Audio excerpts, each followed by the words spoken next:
Het jy geweet rekeningkunde gaan nie net oor syfers nie. Dis 'n strategiese instrument vir besluitneming. Kom ons ondersoek hoe die begrip van finansiële en bestuursrekeningkunde jou siening van sakebedrywighede kan transformeer.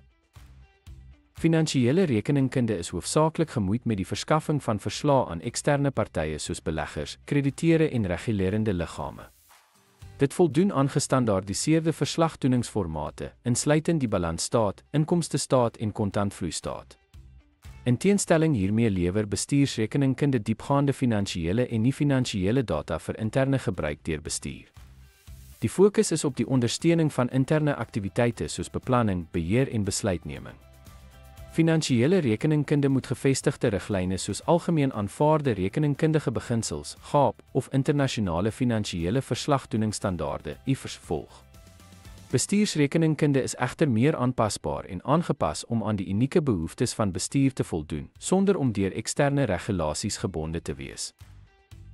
Ten slotte, finansiële rekeningkunde is gesentreer op eksterne verslagtoening en die nakoming van regulatoriese vereistes, terwyl bestuursrekeningkunde binne die organisasie gebruik word om te help met strategiese beplanning en operasionele bestuur. Alhoewel hulle verskillende doeleindes dien, is albei noodsaaklik om 'n organisasie se finansiële welstand te handhaaf.